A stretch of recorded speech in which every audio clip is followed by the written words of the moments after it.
everything will be glorified. Here we are now in the darkness within. Here we are now as our soul song sings. Here we go on this path of ascension. Here we dive to a place that's hard to mention. I held the God spark, the calling of your soul. Hello, and thank you for joining us for the Transcending Ascension Live podcast. Here with Mayra Rath from soulsigns.net. She is a past life regressionist, a hypnosis, and I'm excited to have her on the show today as I'm very curious about this modality. It's one of the things I have yet to do on my journey, as there's just so many questions around it and behind it. And I'm happy to dive in here with you today, Mayra. So do you want to get us started and let us know your journey and what brought you to this position in life? Yes, well, thank you for having me, Deanna. I really appreciate it. How did I start? It's been about 26 years. So I've been conducting past life regression even before, it was sort of a trend, let's just say. And I would have to beg people to work with me. I was so curious to also develop the technique. Because once you learn, it's like they sort of throw you out there and it's like, go find clients. And, tried doing that in 1999 when there was no social media. So it was slow, very, very slow. And then over the years, I've had different teachers learning different techniques. But I think what sparked my interest in this was reading Many Lives, Many Masters in 1998. I often say people pick up that book now and discover Dr. Brian Weiss now. And, I read his book and I was completely enamored with the book and his technique. And when there was an opportunity, it sort of found me. I didn't even search for it. My brother contacted me and said that the Board of Hypnosis was coming to our local convention center in Orange County. And he says, you want to go? They're going to do past life regression. I'm like, yes. So going there and spending an entire weekend with hundreds of people being regressed over and over and over. And during breaks, of course, they're set up outside in the convention area. They are a school, so of course they want students. And I saw that they had a past life regression therapy certification, and I jumped on it. I jumped on it long ago. And so once I became certified, it was like, what do I do now? So it was really learning how to be creative back then to develop it and to practice, but it took many years. Mm-hmm. Fantastic. And did you start by getting one done yourself, or was it just called to you, kind of like how the divine tells us what to do in the way it does? Definitely called to it. But, I spent that weekend having it done in a group setting, not a private one. It was several years in where I was able to have my own private session, early 2000s. And, the difference between doing it in a group and having a private session is like oil and water, really, really different. I mean, you're in a group setting, it's sort of like a meditation. You're moving through scenes, but you're not quite peeling the layers to what's really happening here. That's where a practitioner helps you.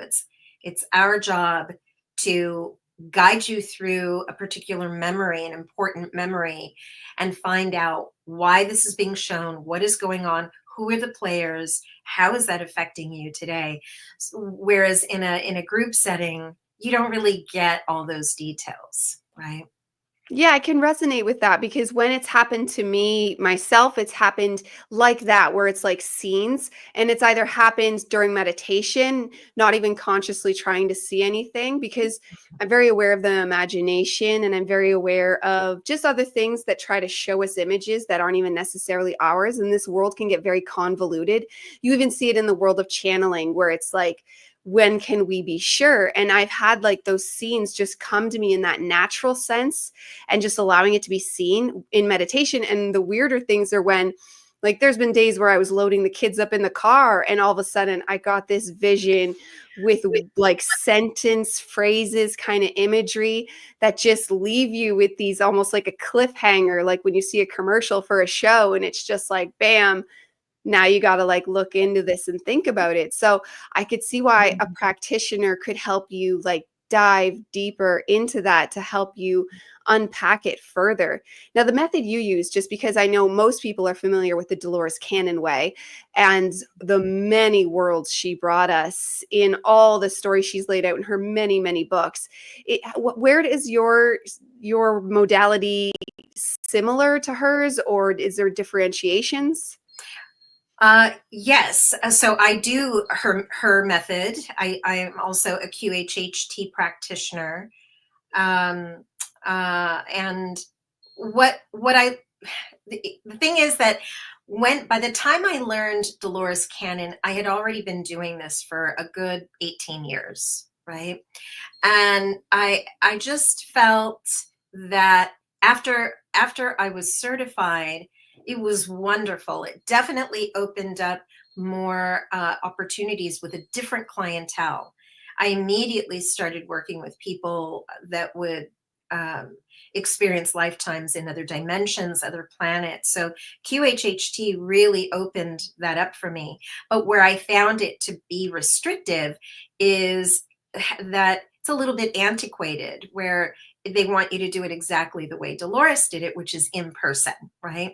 And in today's time of technology, I mean, look at us.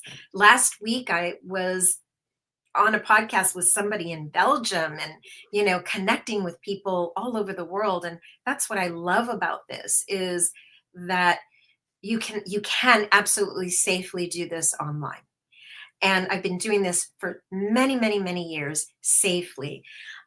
So what I felt that it was just a little bit restrictive. So I created my own modality called Soul Ascension Hypnosis, where you get all the benefits of QHHT, but more meaning, I bring in light language channeling.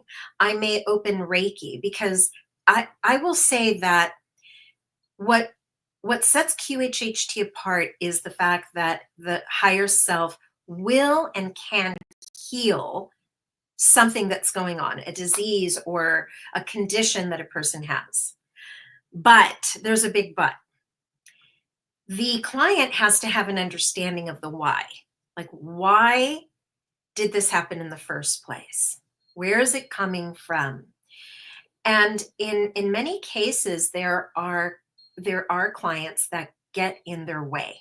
The ego gets in the way. And when it comes to channeling their higher self, they get stuck. They're just like doubting it. They're like, I'm not sure if I'm really connecting. So what happens when you want a QHHT session, you want to receive healing of some sort, but here comes your ego, right? And any QHHT practitioner will tell you, we can't get them all, because we're not in control. We are the guide. We certainly hold the space for it. But if someone has a very, very strong ego, it can create challenges. And so with Soul Ascension Hypnosis, I will open Reiki. There's no rules in Soul Ascension Hypnosis. I will channel light language and activate you and do some healing in that way. So that's what I love about it, is that it's just very fluid. I can do it online. I work with people globally, and it allows me to help people just everywhere, right? And not restrict to just my local people. So Mhm. No, that's beautiful. And I can resonate with that. Like I work with, she's a good friend of mine, but she's as well like a shaman, and she works and she does similar, like all the modalities at once through the energy stream of whatever is called for at the time. And she's all the way in England, and still Yeah. it's so visceral. Like I've even had where we were outside and the trees themselves were interacting like exactly when she was. And it was just majestic the way that you get this subtle validation that indeed the divine is there, and indeed like you are synced up to something, and Yes. something greater beyond the both of you is happening in that moment, in that connection of energy. Mm. So when you've worked with your clients, like just to give people a taste of what this can look like, what are a couple examples you can think of big healings people have done using hypnosis? Mm. Um, well, yeah. Oh, there's so many. IBS, irritable bowel syndrome, in case somebody doesn't know what IBS is. Yes, I had a client that for years, this this disease restricted her from life. If she needed to make a run to Target, let's just say, or just to even just go to the store, she always has to know where the bathroom is. Always. Every outing needed to be planned, pre-planned, and on her route she always needed to know where the closest bathrooms are. Try living that way, right? It's very difficult. And what we discovered in a session, she went back to a she saw multiple lifetimes, but this particular life, she went to a life where she was celebrating her 16th or 18th birthday. It was like a garden party. Think Civil War time, right? Very lot of money. They had a beautiful home. And it was interesting when she first popped into that life. We were at the garden party and it was really lovely. And then when I moved her to an important day, she popped out of that life and jumped into another life in the 1940s. And so that happens. That's called leapfrogging, when you leave one life and just eject and you're going into another life. So I went ahead and I'm like, interesting. So we went through that life, but something told me in my mind. I'm very, very intuitive now, I can hear things. They're saying, go back, go back. So at the end of the second life, I said, all right, let's go back to that garden party. Let's go back to that day. She was there. And I said, okay, so let's just move instead of to another day. Let's just move to that afternoon. Let's scan that day and learn if anything else was important. Well, everything changed because the incident happened at the garden party. And these soldiers had come in and basically shot everyone. Okay. It was a massacre. And this is her birthday. She was shot in the stomach. Okay. So think about how this can relate to her with the IBS. And the crazy part was when I asked her, when did the symptoms start in her current life? She was 18. So things can happen that way. You could be 40 years old and all of a sudden have a fear of driving. That happens too. I work with a lot of people that's like, I don't know what happened. Like I was fine and now I'm not fine. Like I cannot get on the freeway. Well, we can usually trace that back to an incident. And sometimes the age has a lot to do with the trigger, right? So yeah, gosh, there's so many examples of, someone had got 20/20 vision. What's that? When women can't have babies because of, oh my God. Endometriosis? Yes, endometriosis. I have found that several of the women that come to see me that have endometriosis, we trace it back to a life where they either lost children or died at giving birth. And because of the pain, the emotional pain of it, when they come into this life today, they create energetically a reason never to have to experience that again. Essentially, they're creating their own disease, endometriosis. Yeah.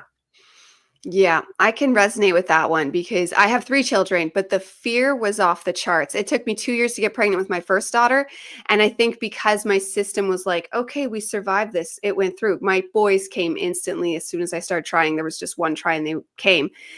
But I had to up level my healing because of how severe the fear was of just, "Oh my God, are you going to survive?" Because like there's just such this narrative within our like DNA because of all the years like we used to have 12 children and like half of them at least wouldn't survive. I've heard stories of people that only had one out of 12 surviving because it was such different situations where there was so many outside forces coming at you that like it was just assumed that not all of them would survive, and that is a horrible existence.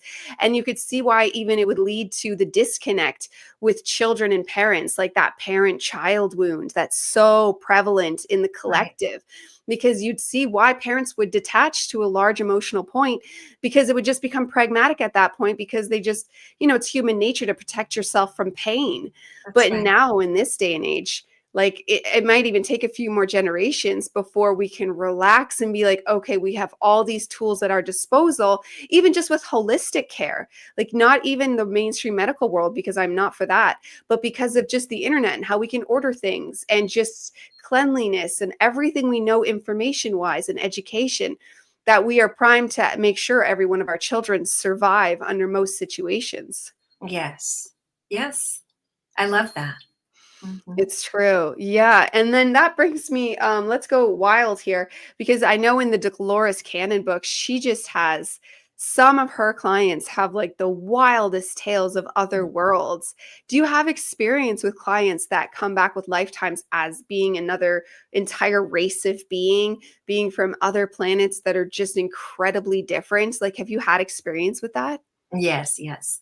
Yes, and actually, I have a podcast, the Starseed Collective podcast, that is only focuses only on galactic lifetimes and also abduction memories, and a lot of interviews with clientele that have had ET encounters. So it's everything out of this world, and I'm really, really enjoying that. So yes, I have had many, many clients. In that podcast, also you can hear how just recently I have a client that discovered she is part of the hybrid program, and she's basically a volunteer. They have taken her eggs.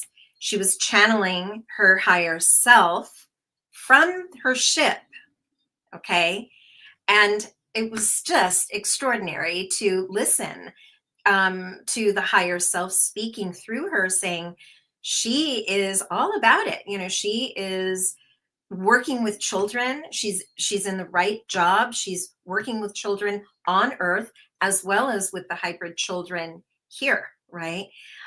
So my clients are discovering so much more about themselves based on just having fragmented memories in their bedroom. Like, oh, when I was 15, I think I saw an ET in my room. And so through hypnosis, I take you back to these memories that are so lost. And so even memories you don't even remember, that you're not even aware of. So I'm really, really enjoying sharing these sessions with the public, with the permission of my clients who also want to help the collective learn the truth of what is really happening. I've worked with many, many clients that have gone to Lyra. I'm actually writing a book at the moment about my Lyran sessions. The Lyrans sent me a lot of clients to fill at least 2 books. So I am very, very excited about this project. And I've worked with a lot of Arcturians. There are some wonderful Arcturian sessions that you can listen to, clients from Andromeda, water planets, grays, a lot of the gray beings, and some reptilians, but good ones. Good reptilians that come out and they're like, oh my God, I'm scaly. I am scaly. And what I have found just so interesting are these beings that are disguising themselves. They disguise themselves as humans. They have the technology and they are here, boots on the ground, on Earth. And it's so incredible to hear how they're coming here, why they're here. Just recently, I had someone a couple weeks ago in my office that is a Pleiadian, and what they are doing, he and a partner are traveling right now in this timeline and they're basically showing up at the rallies. They are there. They are not they're not holding signs. They are observing right there on the sideline, disguised as humans, and they are just projecting light, projecting to keep things calm. I just find that so incredible. It's like you would not believe. You really need to look around and pay more attention to what's around you because they are there. Yes, I know a couple people that have met Palladians in person, and they both describe them as pale and tall. So it's very interesting. And both from one's South Africa and one's America. So it's interesting to see the correlation there. And if anybody wants to check out her podcast, I'm pretty sure it's the one linked in your website, correct?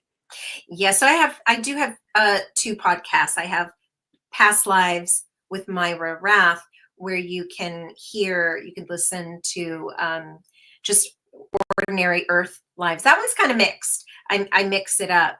But very recently, my guides told me to start a second podcast that is exclusive to galactics. They're kind of pulling the strings. They're telling me what to do. That's in order to reach more starseeds, more people that are awakening, more people that are curious and want answers. So it's wonderful. Yes, I definitely know what that feels like because originally my show was just a solo thing of me teaching, but they pushed me and pushed me in every which way. I swear they tricked me into starting a podcast in the way they just kept pushing over the years. And now it's pretty much almost completely just podcasts.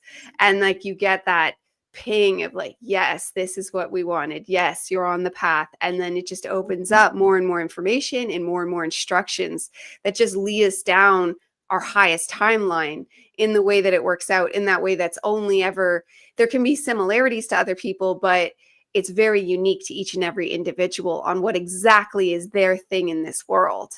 And that leads me to, I'm very interested in something I recently just found out about, and that's the Secret Space Program. And you'd think I would have heard about it sooner, but I was on a group, we do this collective panel every Saturday, and they all start talking about these space moments and these space stories, and about how they got down the rabbit hole of thinking they were part of the secret space program and how that might be a psyop and what that actually means. And then I had one of my first experiences when I was early getting into doing the work of awakening in my early 20s.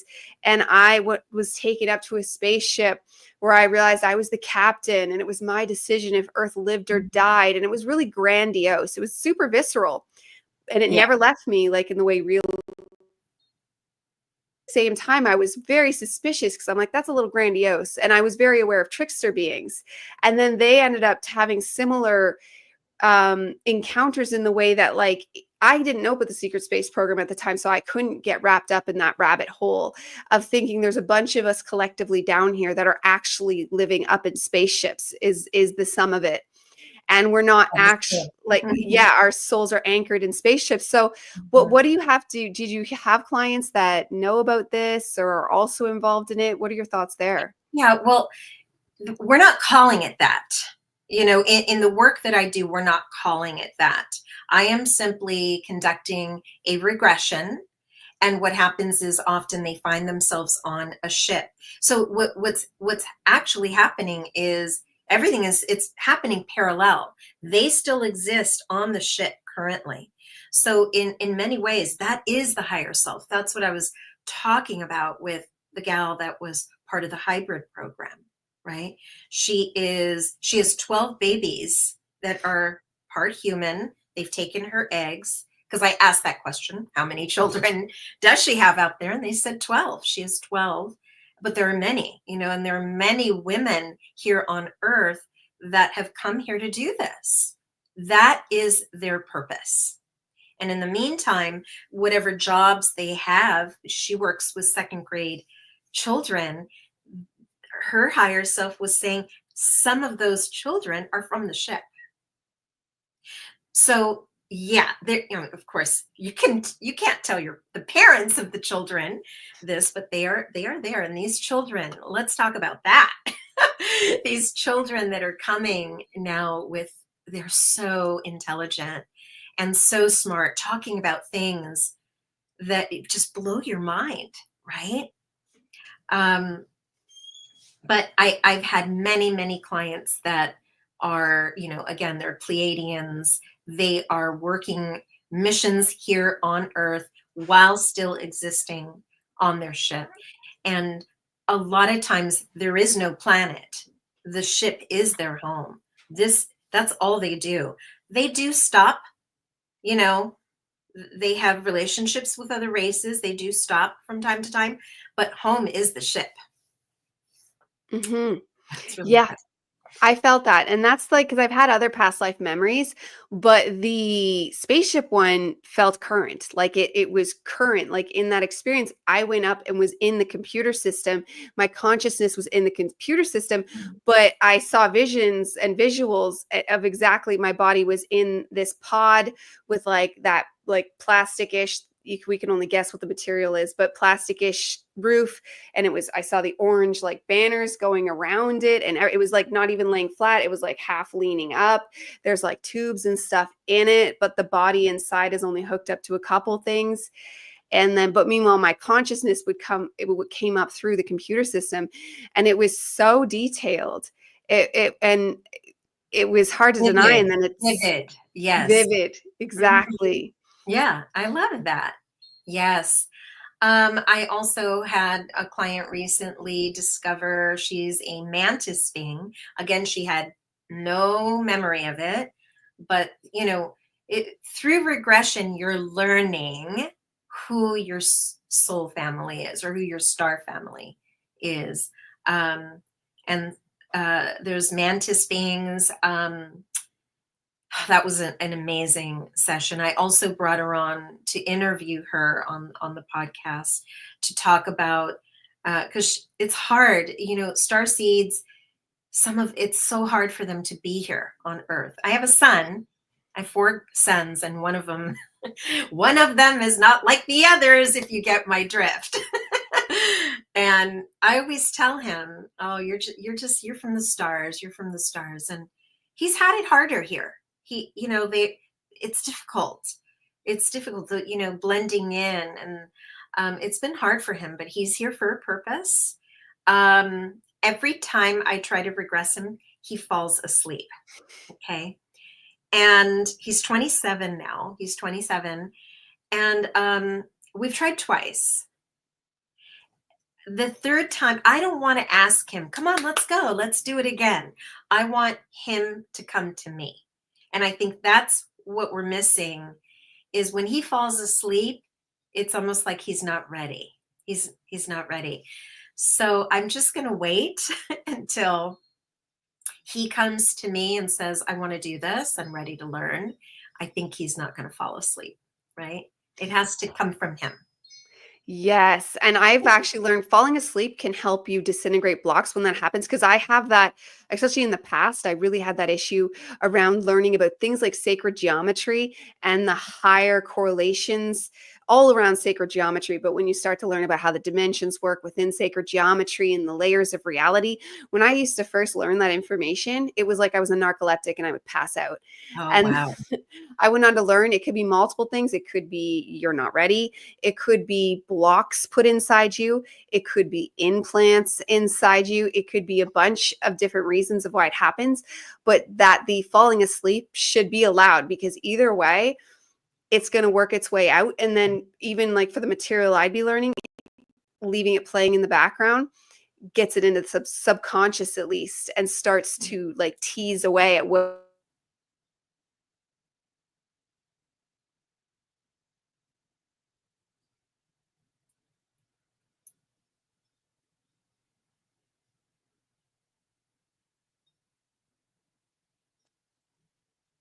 There you are.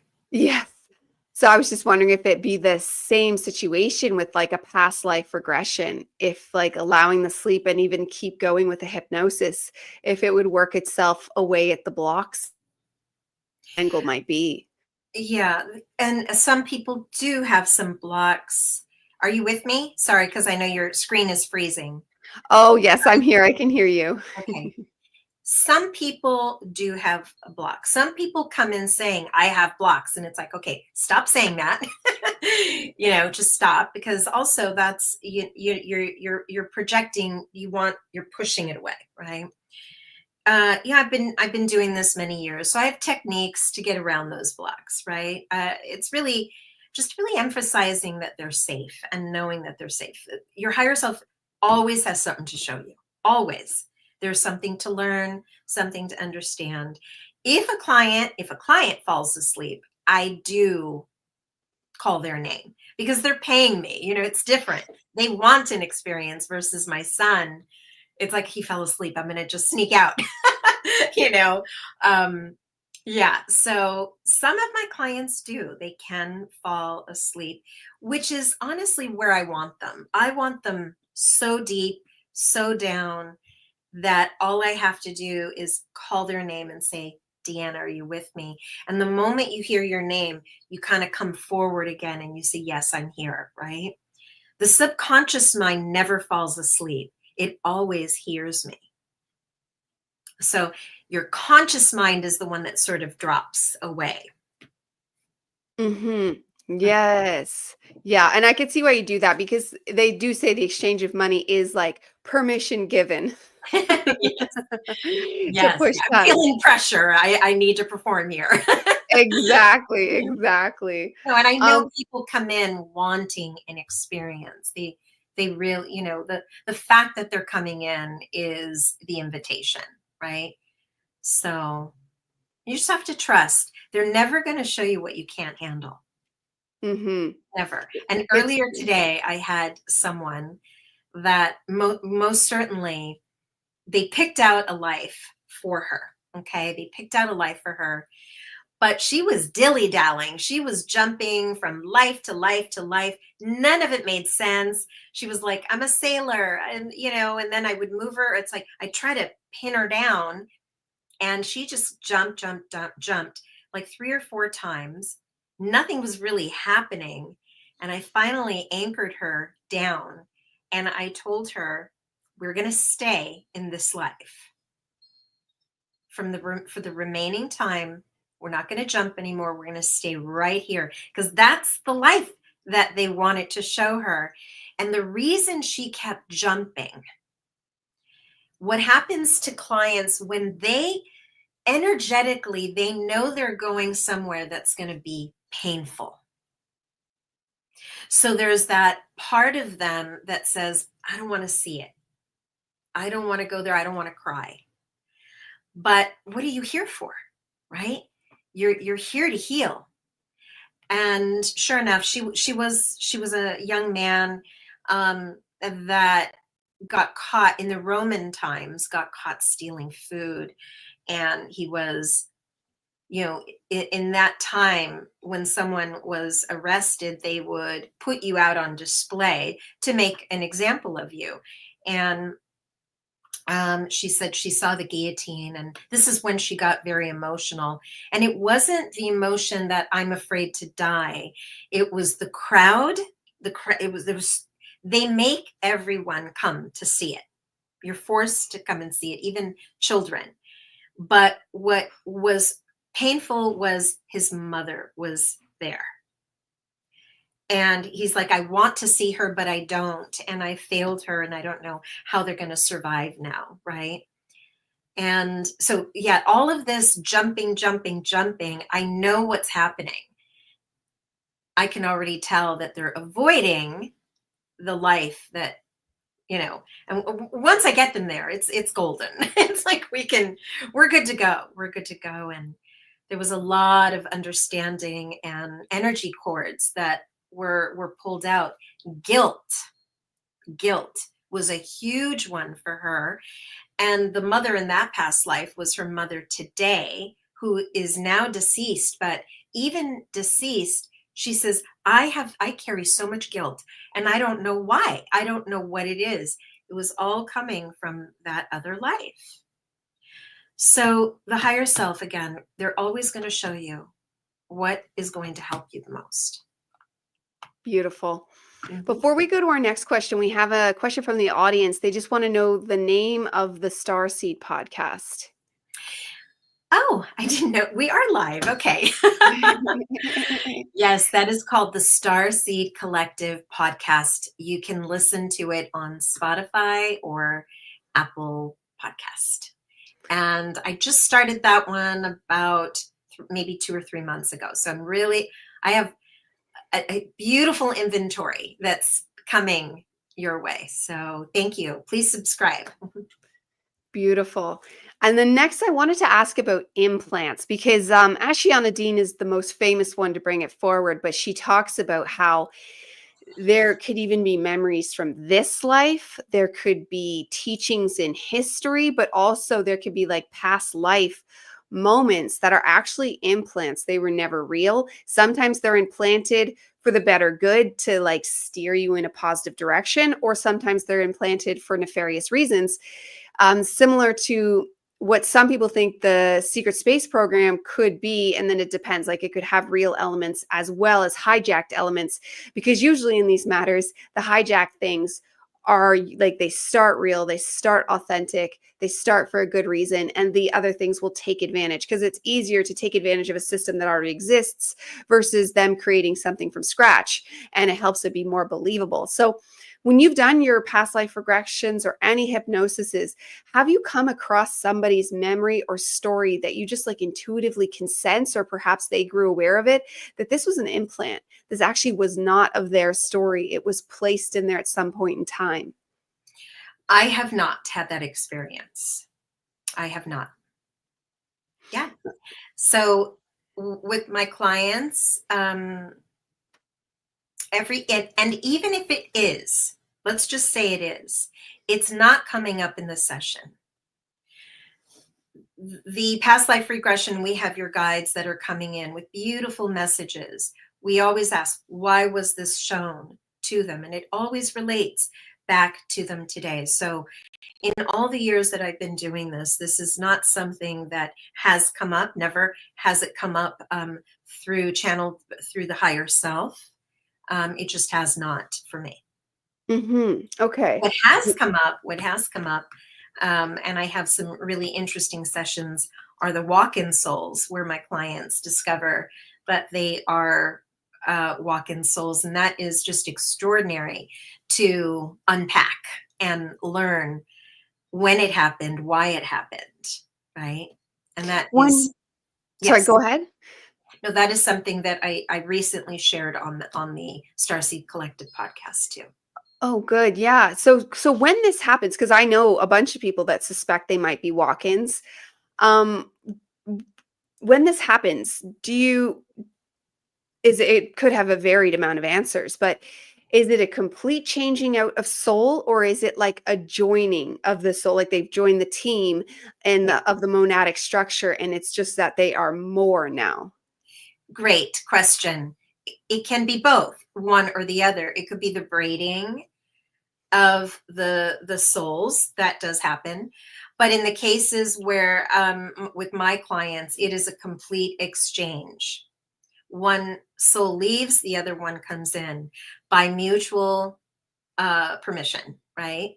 It's not a hijacking of the body snatchers or anything like that. It is a mutual. It is mutual. And what's really cool is you can actually hear that session when we bring in her higher self and the new one. There's different interests. That's what's really cool. You know, you still love your family, but your interests change. The new soul coming in, they don't want to be bothered by the primary years. They don't want to come in with the baby as a baby. They don't need to develop those relationships. They don't want to go to primary school. They come in with a very specific, clear mission, right? And it's usually part to help to awaken, right? It's a huge part of that. But this young lady, her walk-in experience happened, I want to say it was 2022 when she received, she thought she had some COVID symptoms. She got pretty sick, and she was alone when it happened. Her family is out of the country, and she's here in America. And so, yeah, it was really cool, Tenders, to see that she wanted to be a doctor her whole life. She wanted to be a doctor, and she started going to school for that. After the walk-in, no more. Everything changed. So it's very normal to just be redirected. And relationships, as a new one, if you're married, often the marriage does dissolve. There's because they come in with this purpose, and they're very driven. They don't have time, right? And for all this nonsense that sometimes can create, hurdles. And so a lot of marriages can end. If anyone's listening to this, being a walk-in soul is more common than you think. And we can actually look at the bubble of people that we know, and for sure, there are some walk-ins. You think about personality changes, how people do complete 360s and move away or change careers so drastically, leave relationships, look back to either it can happen when you're sick. You could get a really, really bad cold, like I said, COVID. It could just be a regular cold, fever, not feeling well, where you're bedridden. You could go to the dentist and go have anesthesia, that too.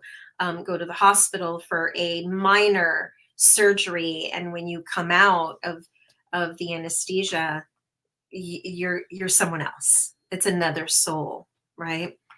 But you're still going to have memories, because the memories are stored in the subconscious. But interests absolutely change. Yeah, it's pretty cool. Yeah, I know there's a lot of people that think that they're walk-ins, and that's a big narrative you hear in the spiritual world of the walk-ins and the different variations that can tie around that.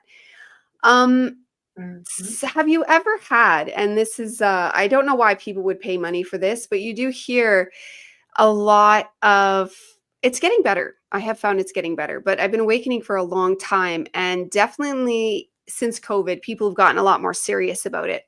But pre-COVID and even early COVID, you saw a lot of people that would fake experiences. They would fake a grandiose experience of whatever, that like something that would be self-inflating of their super important galactic nature or shaman, whatever they put the title as. Have you had clients that you suspect were like playing along and just kind of giving a tale to, I don't know why they do it, but there has been so many accounts of people that have done it. Yeah, and I see that, on social media, but let me just say that the clients that come to me want answers. They haven't really had the experience because they've already had it, supposedly. I attract more the clients that want answers, that are curious and open, and they're like ready to learn. And some of them come in here saying, I know I'm from another planet. I'm going to have a galactic life. And it's like, and then they go to an earth life and they're a farmer wearing overalls. And it's like, not what you thought. It doesn't mean that you don't have that star family, but they're going to show you again what is most important. And there was something about that life that needed to be revealed and understood. Come back if you want to try again. Come back and we can explore. The other day, I just shared it. I had a client that it was so wonderful. She was a farmer in the 1950s. It was such a great session. And she was a he. He had a wife with 2 children, and the spaceship came to pick him up and his children, not the wife. No. His children and he were from there, and they were coming, and the wife was running like, no, right? Oh, yeah. And they're going, bye, we gotta go. It was the moment they saw the ship, it was remembering. It's so good. It's really an incredible, and then they're back on the ship, and then they get to actually see who they really are, right? Not the farmer. Yeah, it was really, I don't have words sometimes for some of the sessions that I have. I had this Arcturian, a woman she's here in California. I took her through her session. She was an Arcturian council member, very important council member. And when I took her to an important day, she was in some sort of stadium, and she was standing on the stadium with a few other Arcturian beings with a light emitting from the heart space. And there were thousands of Arcturians in this stadium. When I asked her, what is taking place? Why is this important? She says, we're telling them that they have to come to Earth. It's time. We need to volunteer to go to Earth. Earth needs us. And there's a lot more there, but the reason I'm telling you this is, I want to say 6 months later, a young lady in Connecticut books a session. She goes to she's Arcturian, and she's just sort of, there was some memories there I don't remember, but when I took her to an important day, she said, we're in this arena. Okay. And I said, arena? She says, there's a lot of us here. A lot. And it's so exciting. She was so excited. And I said, oh, what is taking place there? She says, we get to go on a mission. Now it's our turn to go on a mission. At that very moment, I remembered what had taken place 6 months ago. And I said, where are you going? I knew what she was going to say, but she says, we're going to Earth. We're going to Earth needs us. And there was another Arcturian sitting right next to her who is her boyfriend today. So they went together. So basically everybody in this arena, all these Arcturians came here to Earth. They are here in human form, different ages. And that was incredible to be able to go to the same memory, 2 complete strangers go to the same memory on another planet. Yes, That's wild. That's such Yeah. validation too of Oh, getting yes. and like getting two different perspectives of the same story just deepens the story itself. Because you hear that even through channeled information that that's how it happened, that we were called to a mission and that we volunteered to go down and help. So that's a great visual, and I like the stadium because that's a visual Yes. I've definitely resonate with. Have you had anybody ever give you predictions like that you've seen come true in this on the world stage or personally or however? Yes. Yes. And I was on this talk show, this little talk show recently, and I brought it up, and the producer said, "Stop.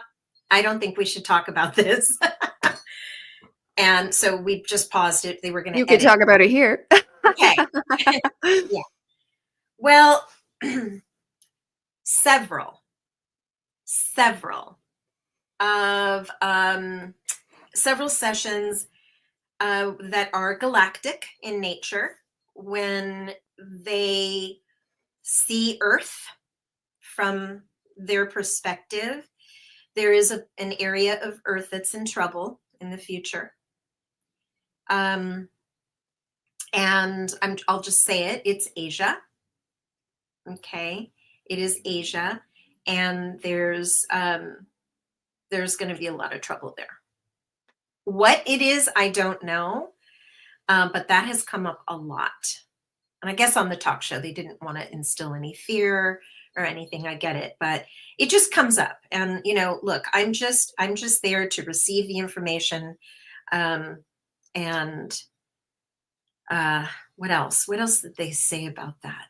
Yes. And that I want to say that parts of Asia will no longer be there.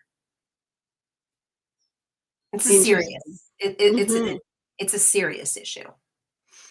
So Yeah. it will come in on themselves then. That's interesting. Mhm.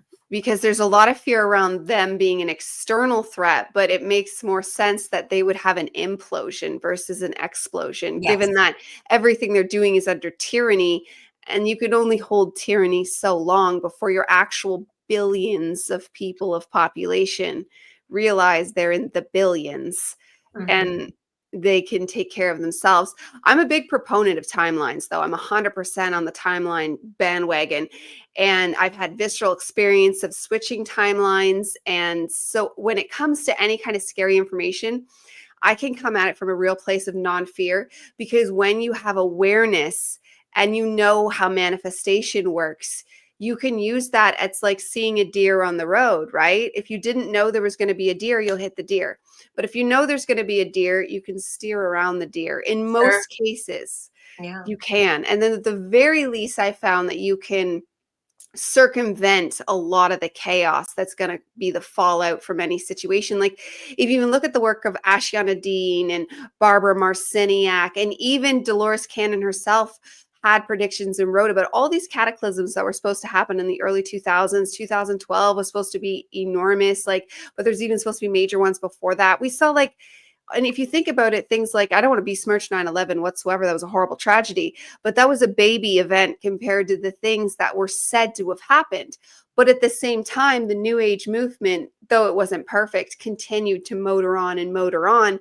And because of that, raised the vibration of the entire earth and caused us to miss these That's right. cataclysmic events. Yeah, but at the same time, maybe it did happen. We're just on another timeline, That's right? very true. Exactly. So, so when I say that, it could be in this timeline, but as things progress, as we ascend and we jump timelines, maybe many of us won't see that happen, right? So, yeah, it's such a mystery.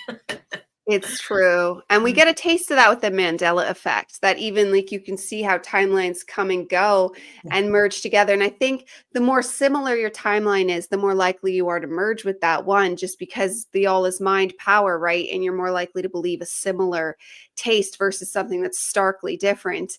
And you can see that play out like in the just tell, and you can just sense that things are different. Like especially like 2012 was a shift, 2016, 2018 was a major one. Every 2 years, 2022 Yes. before. And then again in 2025, we've had probably our biggest switch yet, which it's almost like this isn't just something we're talking about anymore. And it was very real before, but there's something about 2025 that's like, no, this is real. We're really doing this. We are really involved. We are really a part of changing those timelines, waking up the grids. I think that has a lot to do with it, like getting the ley lines or dragon lines, back on board, turning the circuits of the earth back to positive, because apparently like there's nefarious plots that control a bunch of major earth energy points, and they pump it. It's like, you think like a radio broadcast station, but they pump it with like negative signals to keep us dissonant. But more and more and more year after year, we bring it back onto a positive stream that just changes the trajectory of everything. And you could just feel it. There's just something different about the way everything feels now.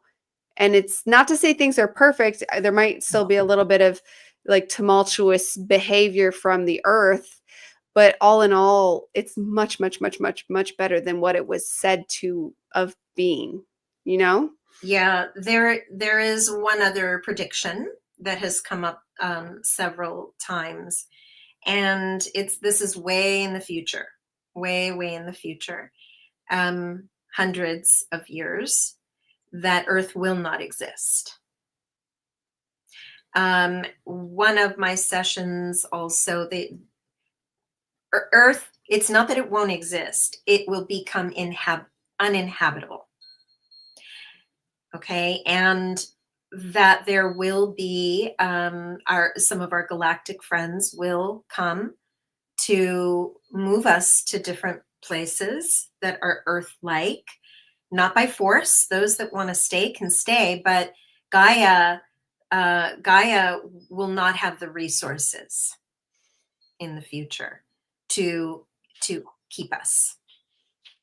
So there will be a lot of what was it that was a question that I asked to Metatron. Wendy Gale is a channel for Metatron. I forget what he called it, but it's basically colonizing, right? And yes, he was saying yes, that there's going to be colonizing of humans on other planets. But when I asked that question, I took that question because it's coming up in sessions, and so I just gave him a random number. I said, what does Earth look like in 300 years? Mm-hmm. And yeah, it's surprise it's like, yeah, it's not going to be what it is now. There's not going to be resources, so don't worry. Right now, this is way in the future, but there will be colonizing. If those that want to leave, they will leave, but those that stay, they're gonna suffer here. It's interesting because specifically 300 years, that's one thing Ashiana Dean predicted earlier on. She predicted we only had 300 years left and then the earth was going to be done. But then in 2017, she actually said there was a huge galactic Stargate portal. So like the grids I was talking about earlier, that they managed to get back online thanks to the vibration of humanity actually raising enough that the galactic beings were able to do the work they needed to do. And it shifted the momentum. So now Earth will survive.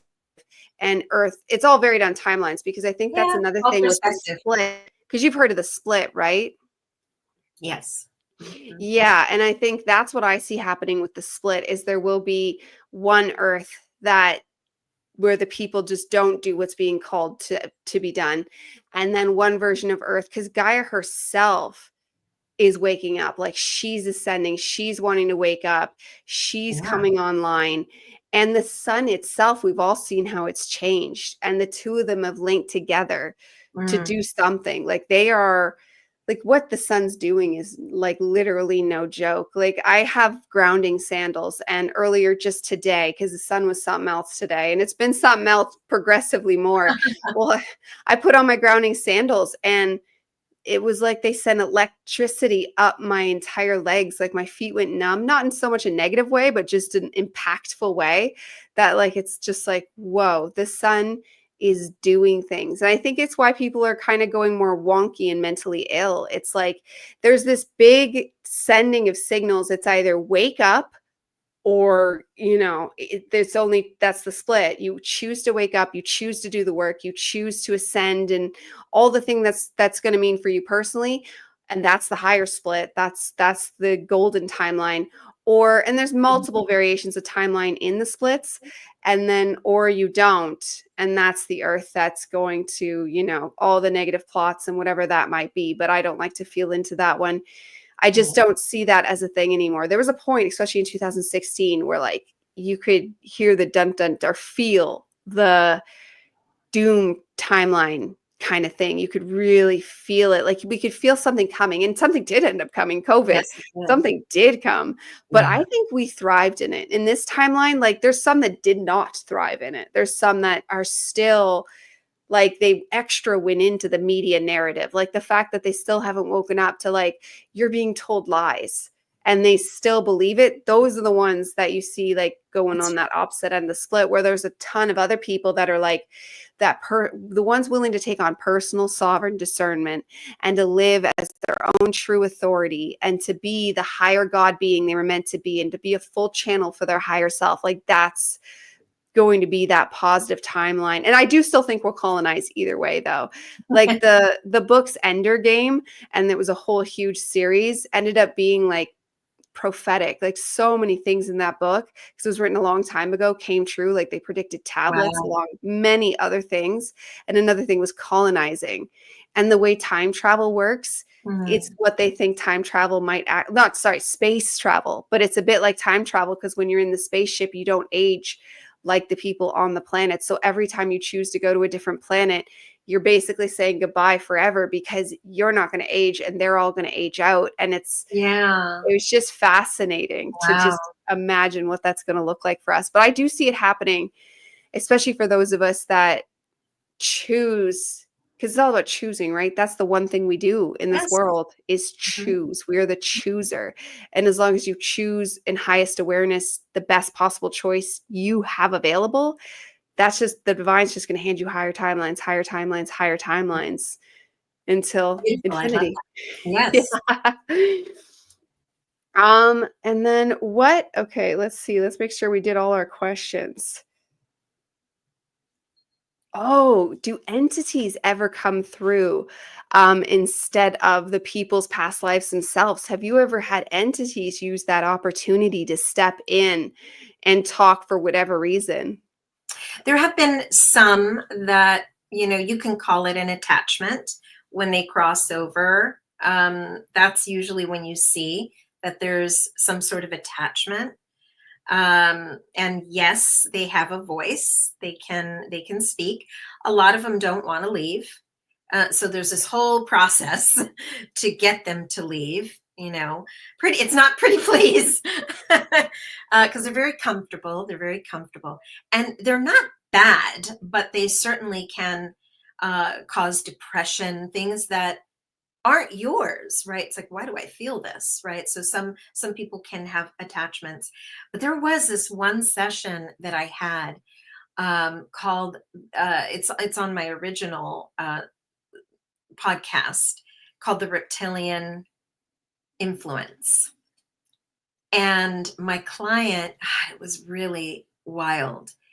She went through multiple lives. She had, I want to say it was a QHHT session. So every single life that she had, the energy was so incredibly strong. It was almost interrupting. She says, my body is the energy. It was because they were all over her. Okay. And what was shown was all these past lives. Like she was a queen. She was evil. She was this other person. She was not nice.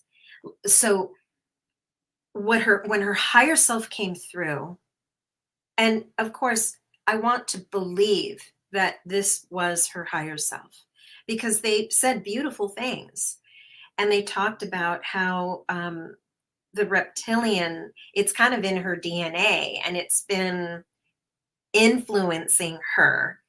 every single life. And in today, this life, she was very, very depressed.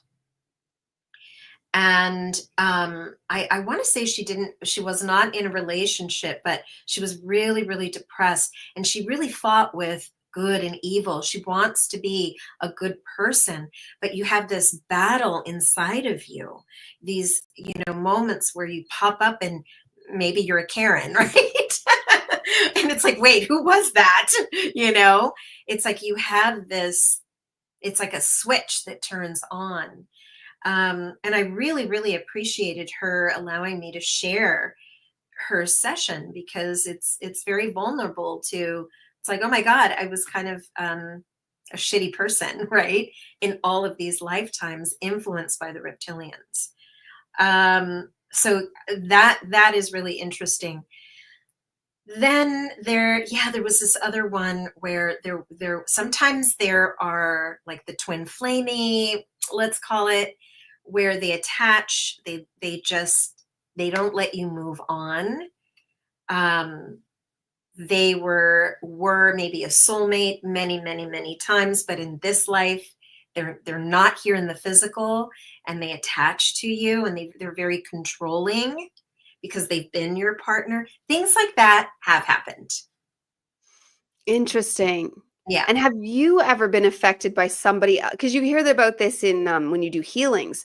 When you do healings, you have to be careful. You have to. This is why you want to be like a professional and properly trained, and vice versa. Like the healer can give the client entities, or the client can give the healer entities if they don't know how to properly like shield and do Yes. the work needed. So have you Right. ever had like the one that came through and started bothering you even when the client was gone? Mm. Thank you for asking that. And I just have to say, number one, that I have had protocols in place prior to every single session, before and after, to shield and protect and ground. Okay. But here's the thing, I have always asked for, when clients come to see me, I know my guides are sending them. Send me only those that I am meant to help. And I always want to feel protected. And so I have to trust that they're behind the scenes saying, here you go, here you go, here you go. Never putting me in any harm's way, because, and I do a lot of self-care as well. That's really important. Self-care. And like seeing a chiropractor and doing regular Reiki energy sessions. This is something I have to do. I step outside. I'm grounding. I look at the sun. I ask the sun, the energy, to cleanse me for the day. It's you can't not do that. And it's daily, because I work with people daily. And even though I'm setting an intention and trusting that my guides are going to send me all the right people, there was one thing that I can tell you that happened, and through Reiki, I did heal it.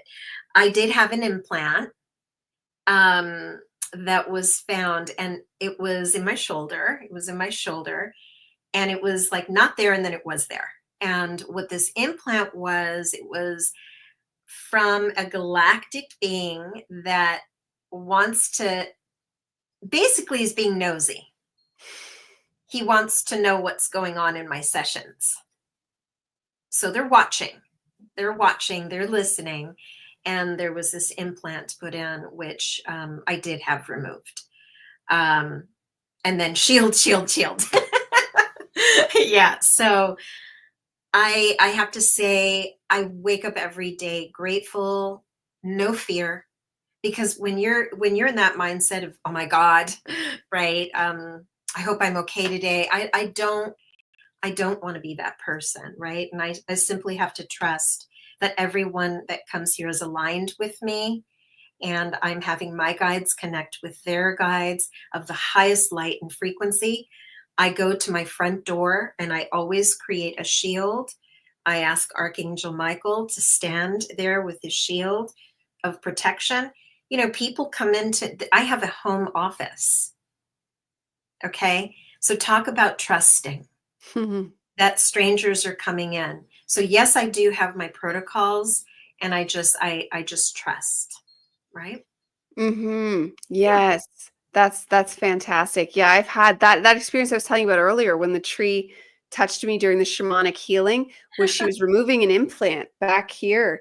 And as she was like, and it's gone. The tree, which had thorns, but it didn't hurt. It was like the thorn went right into the exact point that Wow. she described where it would be, and it was actually just dissolved and gone. And it was a disconnect between my mind and my throat, I think, how it went, just to make myself clearer. And it was just like I felt it just gone. And it's miraculous how that stuff works. And I love the sun. Yeah. I am always like, me and the sun are friends, like eye to eye. I Ask love it for the things, sun. I yeah, know. talk to it. Mhm.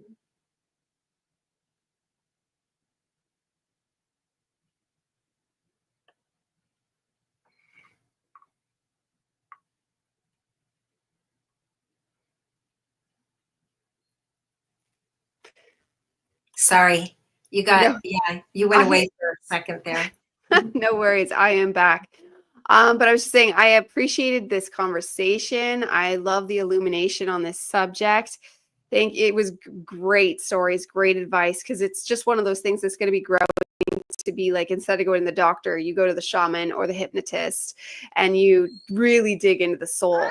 So before we say goodbye here, I just wanted to leave you the chance to let everyone know where they can find you and any final thoughts you might have.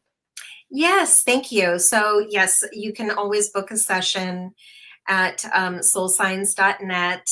I wouldn't wait too long. If you think about it, I do offer some payments because I am like right now I'm booking in September.